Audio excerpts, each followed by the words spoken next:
Welcome to Naushad nice chemistry. आज का lecture हमारा है लेक्चर नंबर 7। इसके जस्ट पहले हम लोगों ने सॉल्युबिलिटी पढ़ा और इसमें हम लोगों ने मेन जोर दिया हम लोगों ने हेनरीज लॉ के थ्योरी और उसके न्यूमेरिकल्स। आज हम लोग देख रहे हैं क्लास 12 के फिजिकल केमिस्ट्री में यूनिट नंबर 1 के सॉल्यूशन चैप्टर में लेक्चर नंबर 7। टॉपिक है कोलिगेटिव प्रॉपर्टीज। कोलिगेटिव प्रॉपर्टीज क्या होता है? कोलिगेटिव प्रॉपर्टीज ऑफ सॉल्यूशन, ये सॉल्यूशन का प्रॉपर्टी है। कोलिगेटिव प्रॉपर्टी सॉल्यूशन का वो उसमें सॉल्यूट के नंबर ऑफ पार्टिकल्स पर डिपेंड करती है। यानी किसी सॉल्यूशन का वह प्रॉपर्टी जो सॉल्यूट के नंबर ऑफ पार्टिकल पर डिपेंड करती है, उसके नेचर पर डिपेंड नहीं करती है, कोलिगेटिव प्रॉपर्टीज कहलाती है। इसका हिंदी होगा अनुसंख्यक गुणधर्म या अनुसंख्यक गुण। मतलब अणु की संख्या पर जो गुण निर्भर करे, नंबर ऑफ पार्टिकल पर जो प्रॉपर्टी डिपेंड करे, वही हो गया कोलिगेटिव प्रॉपर्टीज। ठीक है। कोलिगेटिव प्रॉपर्टीज जो है वो डायरेक्टली प्रोपोर्शनल होता है नंबर ऑफ पार्टिकल्स पर। सॉल्यूट के नंबर ऑफ पार्टिकल कितने हैं, और इनवर्सली प्रोपोर्शनल होता है सॉल्यूट के मोलर मास पर। मोलर मास जितना बढ़ेगा नंबर ऑफ पार्टिकल्स घटेंगे। नंबर पार्टिकल का मतलब ये हुआ नंबर ऑफ मोलेक्यूल्स या नंबर ऑफ आयंस। तो क्या हुआ, मोलेकुलर मास बढ़ेगा, इसका तो नंबर ऑफ पार्टिकल घटेगा, और मोलेकुलर मास घटेगा तो नंबर ऑफ पार्टिकल बढ़ेगा और कोलिगेटिव प्रॉपर्टी भी बढ़ेगी। मतलब the properties of solutions, solution का वह गुण विच डिपेंड अपॉन, जो निर्भर करता है the nature of solute particle, solute particle के नेचर पर, स्वभाव पर, गुण पर, उसके नेचर पर डिपेंड करता है। हाँ, it depends upon nature of solute particle but not it depends upon number of solute particles, it depends upon number of solute particles but not upon their nature। यानी उनके नंबर पर depend करता है, depends upon the number of solute particles but not upon nature, लेकिन उनके स्वभाव पर depend नहीं करता है। ये कहलाता है colligative properties. Colligative property solution directly proportional होता है नंबर ऑफ पार्टिकल का सॉल्यूशन। सॉल्यूशन में जितने नंबर ऑफ पार्टिकल होंगे कोलिगेटिव प्रॉपर्टी उतना ज्यादा होगा। सॉल्यूशन में नंबर ऑफ पार्टिकल जितने कम होंगे कोलिगेटिव प्रॉपर्टी उतना कम होगा। और ये इनवर्सली प्रोपोर्शनल होता है मोलर मास ऑफ सॉल्यूट की। यानी मोलर मास ज्यादा, नंबर पार्टिकल कम, और कोलिगेटिव प्रॉपर्टी कम। मोलर मास कम तो नंबर ऑफ पार्टिकल्स ज्यादा और कोलिगेटिव प्रॉपर्टी ज्यादा। अब आइए टाइप, 4 तरह के कोलिगेटिव प्रॉपर्टीज होते हैं। पहला relative lowering of vapour pressure, RLVP, relative lowering of vapour pressure. इसको शॉर्टकट में दिखाते हैं del P by POC या P नॉट कहते हैं। दूसरा है elevation of boiling point of solvent, del TB। तीसरा है depression of freezing point of solvent, del TF। और चौथा है ऑस्मोटिक प्रेशर ऑफ सॉल्वेंट, पाई। अब इस चारों को अलग अलग हम लोग डिटेल्स पढ़ेंगे, चारों की थ्योरी, चारों पर बेस्ड फार्मूला का ड्राइव करेंगे, और उस फार्मूला पर बेस्ड जो न्यूमेरिकल्स होंगे उनको हम लोग देखेंगे। तो चलिए शुरू करते हैं। अभी हम लोग relative lowering of vapour pressure of the solvent, RLVP, del P by P naught। Okay. Now first topic is relative lowering of vapor pressure, shortcut में RLVP। रिलेटिव का मतलब हुआ सापेक्ष, दूसरे के कंपैरिजन में, दूसरे की तुलना में। लोअरिंग का मतलब हुआ कम, वेपर प्रेशर, वाष्प का दबाव, यानी वाष्प के दबाव में दूसरे की तुलना में कमी, यानी वाष्प दबाव का सापेक्ष नमन, वाष्प दबाव का तुलनात्मक नमन। नमन मतलब कम रहना। ठीक है। अब आ जाइए, तो पहले वेपर प्रेशर है तो पहले हम लोग जानेंगे कि वेपर प्रेशर क्या हुआ, उसके बाद जानेंगे कि लोअरिंग क्यों हुआ, लोअरिंग, और उसके बाद तब जानेंगे कि relative lowering of vapour pressure. तो आज ये वेपर प्रेशर क्या है, तो नाम ही से क्लियर है, वेपर का प्रेशर, वेपर प्रेशर, वाष्प दबाव, वाष्प दाब, वाष्प दाब, यही हुआ वेपर प्रेशर। तो इसको डिफिनेशन के फॉर्म में हम चाहेंगे देना, क्योंकि यहाँ पर जरूरत नहीं है उसकी, हम लोग को पढ़ना है केवल relative lowering of vapour pressure. Vapour pressure हम लोग पहले से जानना चाहिए, है ना। तो मेन टॉपिक अभी में स्टार्ट नहीं, अभी इसका बाउंड्री हम लोग देख रहे हैं। तो आ जाइए, pressure exerted by the vapours in equilibrium with liquids at a given temperature, इसको वेपर प्रेशर। दिए हुए टेम्परेचर पर कोई लिक्विड और वेपर को अपने लिक्विड के साथ जो इक्विलिब्रियम बनाता है, तब जो प्रेशर एग्जिस्ट करता है या एक्सर्ट करता है, लगाता है, वही कहलाता है वेपर प्रेशर। यानी pressure exerted by the vapours in equilibrium with liquid at a given temperature is called vapour pressure. यानी वेपर लिक्विड या इक्विलिब्रियम में हो तब जो है प्रेशर जो लगाएगा वही वेपर प्रेशर होगा। यानी वेपर किसके साथ इक्विलिब्रियम में हो, लिक्विड के साथ गिवन टेम्परेचर, तब यही तभी वेपर प्रेशर, तब जो वेपर लगाएगा प्रेशर वही वेपर प्रेशर। अब आइए lowering of vapour pressure, vapour pressure का कम होना, लोअरिंग का मतलब कम होना, लोअर मतलब कम होना। चलिए, कम वेपर प्रेशर क्या है, किसी non volatile solute, non volatile का मतलब ऐसा सॉल्यूट जो गर्म करने पर वेपर बनके उड़ता नहीं है। जैसे नॉन वोलेटाइल सॉल्यूट की बात कर ले तो जैसे शुगर, यूरिया, है ना, ये नॉन वोलेटाइल सॉल्यूट। तो non volatile solute non electrolyte भी होना चाहिए। एनीवे, तो चलिए यहाँ पर नॉन वोलेटाइल जो वाष्पित नहीं होता वो सॉल्यूट इज डिसॉल्व, भुलाया जाता है ना, इन वोलेटाइल सॉल्वेंट, ऐसा सॉल्वेंट जो वाष्पित होता है। तो ऐसा सॉल्वेंट जो वेपर बनता हो गर्म करने पर, उसमें ऐसा सॉल्यूट बुलाया गया जो वेपर नहीं बनता, नॉन वोलेटाइल सॉल्यूट बुलाते हैं। तो क्या होगा कि उस सॉल्वेंट का वेपर प्रेशर कम हो जाएगा, और इसी को कहते हैं लोअरिंग ऑफ वेपर प्रेशर।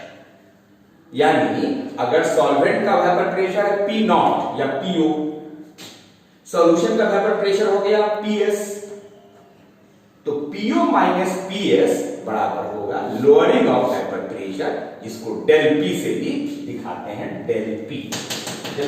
यहां पर डिफरेंस दिया है, हो गया। अब आ जाइए, ये क्यों होता है भाई, नॉन वोलेटाइल सॉल्यूट को वोलेटाइल सॉल्वेंट में घुलाने पर वेपर प्रेशर कम क्यों होता है, इसको डायग्रामेटिकली देखिए। एक बर्तन है, अब इसमें देखिए कि ये जो बॉल बना हुआ है, गोल गोल बना हुआ है सर्कुलर, ये मान लिया सॉल्वेंट के मॉलिक्यूल्स, वाटर सब्सटेंस, वाटर के मॉलिक्यूल है, जो भी लिक्विड है उसके मॉलिक्यूल्स है। ठीक है, अब देखिए 1 2 3 4 5 6 7 8 9, मान लिया 9, तो 9 मॉलिक्यूल्स है वेपर के। अब इसको हीट किया गया तो क्या होगा, ये वेपर बन के उड़ रहा है। अब इसमें थोड़ा non volatile solute, sugar, urea, glucose कुछ भी मिला है ना, नॉन वोलेटाइल सॉल्यूट। तो नॉन वोलेटाइल सॉल्यूट मान लिया ये शेडेड पोर्शन, यानी सॉल्वेंट पार्टिकल हो गया ये हॉलो वाला, खाली वाला, और सॉल्यूट पार्टिकल जो हो गया नॉन वोलेटाइल वो हुआ शेडेड वाला। तो अब यहां पर सॉल्वेंट पार्टिकल था 9 और सॉल्वेंट पार्टिकल, अब इसको भूलने से क्या हुआ कि सॉल्यूट ने, बहुत सारे सॉल्यूट ने सॉल्वेंट की जगह ले लिया। तो अब सॉल्वेंट पार्टिकल 9 होकर के यहां पर 5 ही बचा, 1 2 3 4 5। क्यों, क्योंकि उसकी और जगह जो थी वो सॉल्यूट ने ले लिया। तो नेचुरली अब जो वेपर बनेगा वो पहले जो वेपर बनता जब सॉल्यूट नहीं घुला हुआ था तो ज्यादा वेपर बनता और वेपर प्रेशर ज्यादा होता, लेकिन सॉल्यूट ने सरफेस एरिया पर सॉल्वेंट की जगह बहुत सारा ऑक्युपाई कर दिया, जिसकी वजह से सॉल्वेंट का नंबर ऑफ मॉलिक्यूल्स घट गया और उसका वेपर प्रेशर पहले से कम हो गया। यानी this is because the solute molecules occupy, solute molecule occupy करता है, सॉल्यूट मॉलिक्यूल ये वाला ऑक्युपाई करता है, जगह लेता है, दिस सरफेस, सतह, and so the percentage surface area occupied by the solvent decreases. इस तरह से the solvent का जितना एरिया ऑक्युपाई करता था उसका परसेंटेज पहले से कम हो गया। thus the vapor pressure decreases. Naturally solvent he vapour बनता है, तो solvent जब कम हो जाएगा तो वेपर प्रेशर भी कम हो जाएगा। अब डायग्रामेटिकली दिखाया है चित्र के द्वारा, इसको देखिए। Greater the number of solvent particles in the vapour phase, solvent particles की नंबर ऑफ पार्टिकल्स जो है वो ज्यादा है, देखिए रहे ज्यादा है तो वेपर प्रेशर ज्यादा होगा। और सॉल्वेंट का पार्टिकल्स यहाँ कम हो गया क्योंकि उसकी जगह को सॉल्यूट ने ले लिया। Smaller the number of solvent particles in the vapour phase, vapour phase में सॉल्वेंट का नंबर बिल्कुल कम हो गया क्योंकि उसकी जगह को बहुत सारे सॉल्यूट ने ऑक्युपाई कर लिया, वेपर प्रेशर कम हो जाएगा। ये हो गया सॉल्वेंट पार्टिकल, हॉलो खाली वाला, एसिडेट वाला सॉल्वेंट हो गया नेचुरली। तो vapour pressure of pure solvent PO या पी नॉट है। अब वेपर प्रेशर ऑफ सॉल्यूशन, जब नॉन वोलेटाइल सॉल्यूट उसमें मिला देंगे तब तो पीएस होगी। और इस तरह से लोअरिंग ऑफ वेपर प्रेशर होगा पीओ माइनस पीएस। पीओ ज्यादा था, पीएस कम है, दोनों में लोग घटाएंगे वही लोअरिंग होगा, जिसको डेल पी से दिखाएंगे। और इस तरह हम लोग समझ गए लोअरिंग ऑफ वेपर प्रेशर को हम लोग समझ गए। हाँ, इसमें ये चीज पूछता है कि भाई किसी भी सॉल्वेंट में शुगर या कोई भी चीज मिलाने पर उसका वेपर प्रेशर कम क्यों हो जाता है। तो इतना मैं आपको याद करने की बात इतना होगी, इतना ही आपको याद करना है, याद करना है। ओके, हम लोग relative lowering of vapour pressure RLVP के लिए पहले राउल्ट्स लॉ से शुरू करके उसका एक्सप्रेशन ऑब्टेन कर लेते हैं, ड्राइव कर लेते हैं, उसके बाद उसका डिफिनेशन है उसको आगे देखेंगे हम लोग। तो आ जाइए, क्या है राउल्ट्स लॉ के अनुसार, अकॉर्डिंग टू राउल्ट्स लॉ, किसी सॉल्यूशन का वेपर प्रेशर बराबर होगा उसके प्योर सॉल्वेंट के वेपर प्रेशर इनटू उसके मोल फ्रैक्शन। मतलब कोई भी लिक्विड है, प्योर सॉल्वेंट है, उसका वेपर प्रेशर निकाला, मान लिया पी नॉट ए है, और उसका जो मोल फ्रैक्शन है उस सॉल्यूशन का वो निकाला, मान लिया एक्स ए है, तो P naught A into X A बराबर हो जाएगा पी एस, यानी vapour pressure of the solution.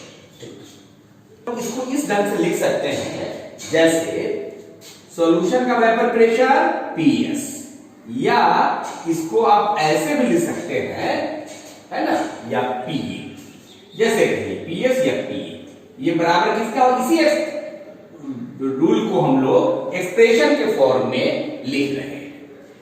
और प्योर सॉल्वेंट का vapour pressure P naught A X A, P naught A X A, X B लीजिए, solute का लेना है ना, P naught A X B. ये हुआ प्योर सॉल्वेंट का वेपर प्रेशर, ये सॉल्यूट का मोल फ्रैक्शन, और ये हुआ सॉल्यूशन का वेपर प्रेशर।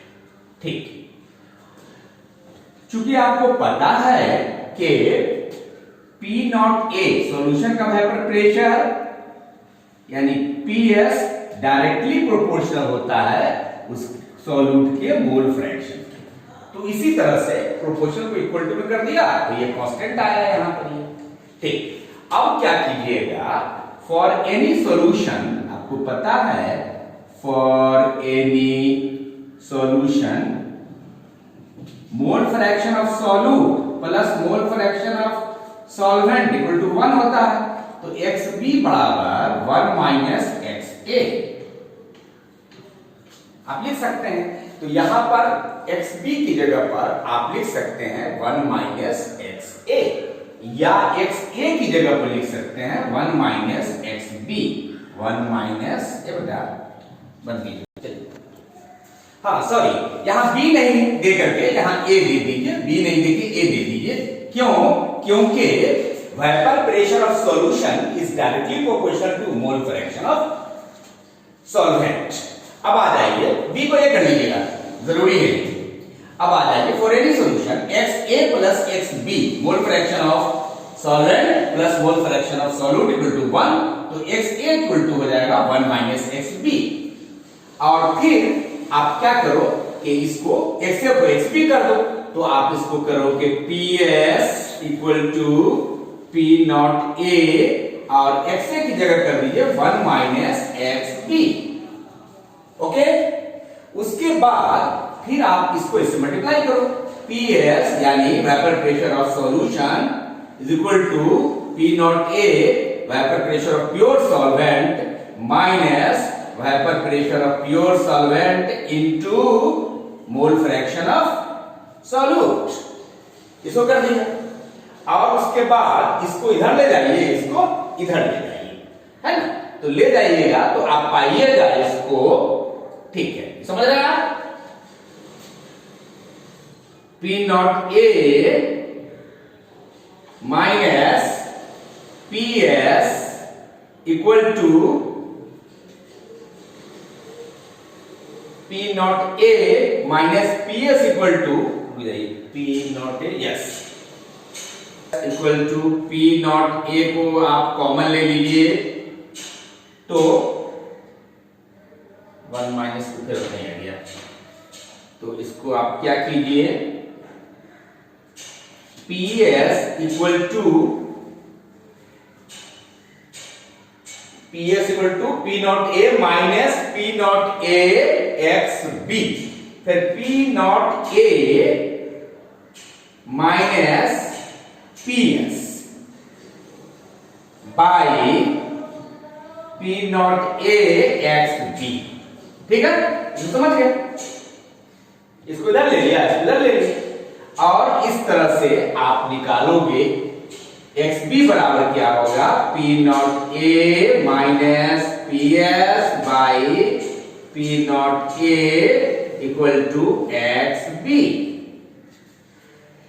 क्या होगा, vapour pressure of pure solvent minus vapour pressure of solution by vapour pressure of pure solvent, यानी ये हुआ लोअरिंग ऑफ वेपर प्रेशर जो कि प्योर सॉल्वेंट की तुलना में कितना कम हो गया, तो ये हो गया relative lowering of vapour pressure. इसको शॉर्टकट में आप ऐसे लिख सकते हैं, del P by P naught A equal to XB। ये हो गया। यहां पर आप ध्यान दीजिए, यहां पर कौन कौन चीज क्या क्या है भाई, तो here P naught A minus PS, ये हो गया vapour pressure of pure solvent, ये हुआ वेपर प्रेशर ऑफ सॉल्यूशन, दोनों का डिफरेंस जो हो गया, this is the lowering of vapour pressure, यही वेपर प्रेशर का लोअरिंग हो गया, लोअरिंग ऑफ वेपर प्रेशर। और उसके बाद इसको lowering of vapour pressure by vapour pressure of pure solvent, है ना, ये हो गया relative lowering of vapour pressure, del P by P naught A equal to relative lowering of vapour pressure, RLVP, relative lowering of vapour pressure, RLVP। इसको note कर लीजिए, तो यही एक्सप्रेशन हो गया आपको राउंड्स लॉ का। नोट कीजिए, समझ, note down.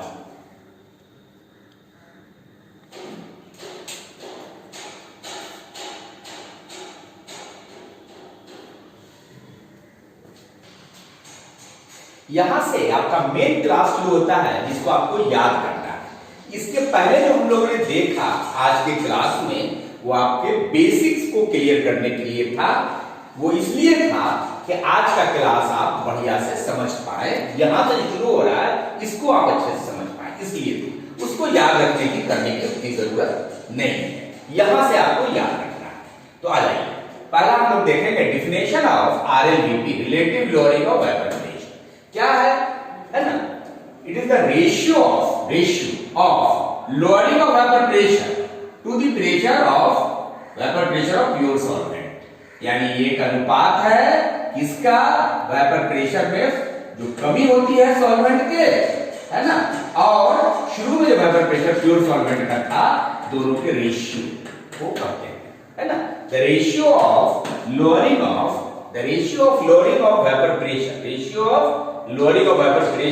To the vapour pressure of pure solvent is called relative lowering of vapour pressure. इसको डेल पी से भी दिखा सकते हैं, del P by P naught. यहां पी नॉट ए क्या है भाई, vapour pressure of pure solvent, PS क्या है, वेपर प्रेशर ऑफ सॉल्यूशन, दोनों का डिफरेंस क्या है, लोअरिंग ऑफ वेपर प्रेशर, और इससे डिवाइड कर देंगे तो क्या होगा, relative lowering of vapour pressure. इसको याद रख लेना है, ये कोलिगेटिव प्रॉपर्टी है। वेपर प्रेशर कोलिगेटिव प्रॉपर्टी नहीं है, लेकिन relative lowering of vapour pressure colligative property है। अब इसके कंसर्निंग राउल्स लॉ है, क्या भाई, राउल्स लॉ क्या कहता है, Raoult's law states, Raoult's law कहता है कि relative lowering of vapour pressure for the solution, यानी ये of non volatile solute is equal to mole fraction of the non volatile. यानी इस लैंग्वेज को अगर हम एक्सप्रेशन में चेंज करें तो हम लिख सकते हैं P naught A minus PS by P naught A, यानी relative lowering of vapour pressure for the solution of non volatile solute is equal to the mole fraction of the solute XB। ये जो हो गया आपको, ये भी हो गया राउल्स लॉ, ठीक है। अब इसमें कौन कौन चीज क्या क्या है भाई, तो आप देख लीजिए। वेयर जानते हैं आप, P naught A what, P naught A equal to vapour pressure of pure solvent, vapour pressure of pure solvent जैसे पानी है। अच्छा, PS इक्वल टू क्या भाई, तो vapour pressure of solution, vapour pressure of solution containing, जो रखता हो, क्या रखता हो, containing non volatile solute, non volatile solute. और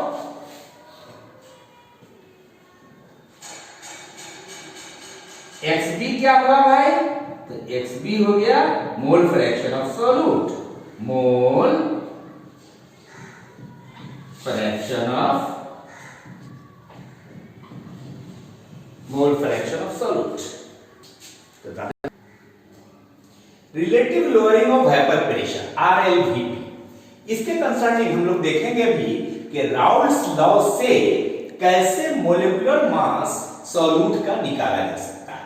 अप्लाइंग राउल्स लॉ का इस्तेमाल करके किसी सॉल्यूट का मोलर मास यानी मोलिकुलर मास आप कैसे निकाल सकते हैं।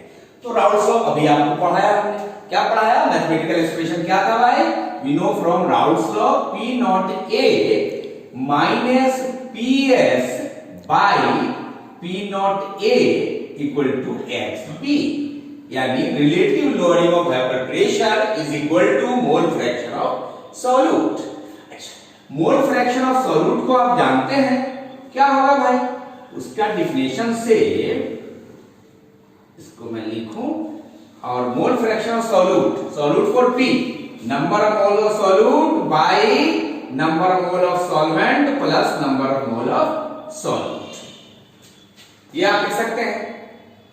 और आप जानो कि चूंकि very dilute solution, very dilute solution के लिए Na के कंपैरिजन में Nb बहुत कम होगा, यानी सॉल्यूट का नंबर ऑफ मोल्स सॉल्वेंट के नंबर ऑफ मोल्स के कंपैरिजन में बहुत कम होगा।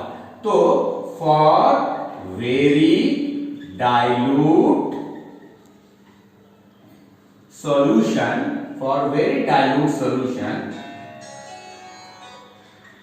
Nb is very less than Na.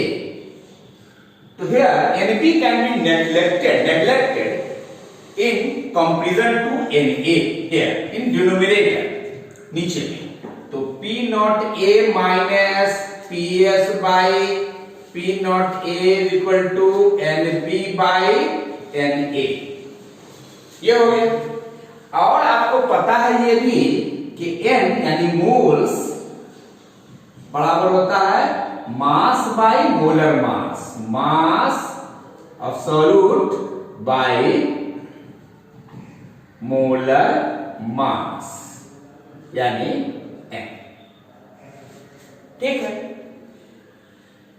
तो अब आप आ जाइए, यहां पर आप लिख सकते हैं इसको बैठाने पर, यहां P naught A minus P S by P naught A equal to N B की जगह लिखिएगा W B by M B, और फिर एन ए की जगह लिखिएगा W A by M A.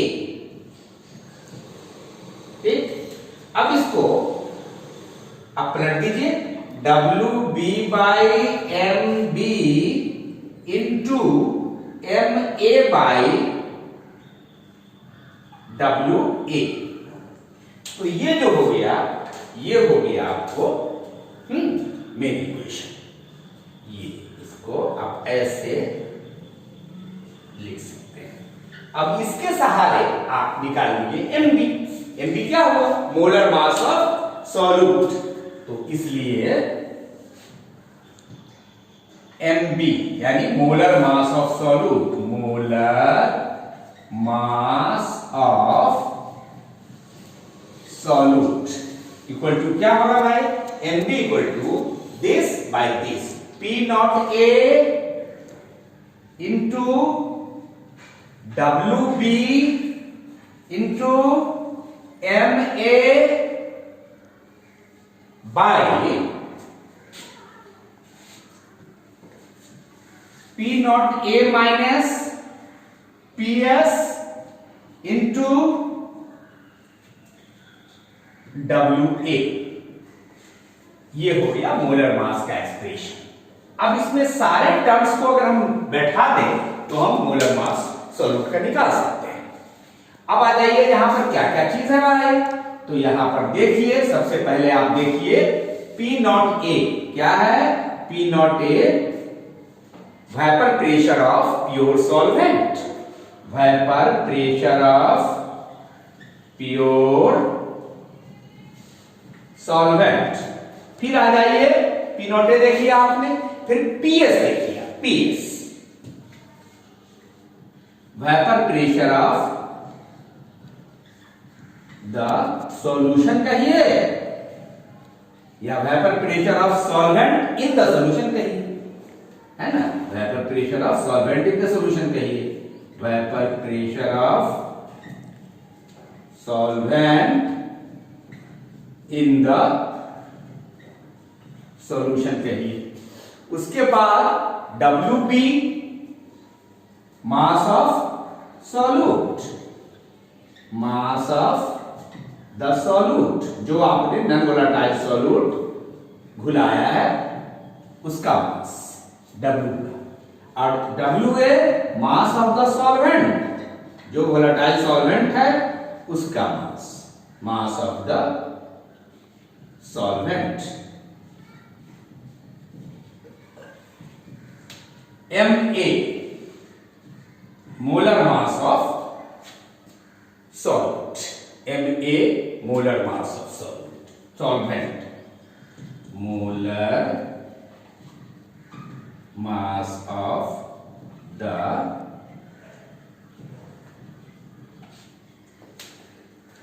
Solvent.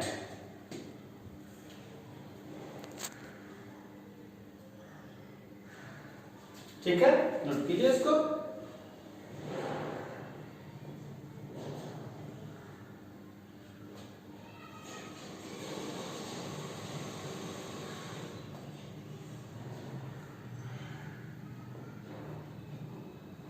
अब आप क्या है, सभी टर्म अगर नोन हो, सभी पता हो, तो आप एमबी का वैल्यू निकाल सकते हैं। यानी if all other values are known,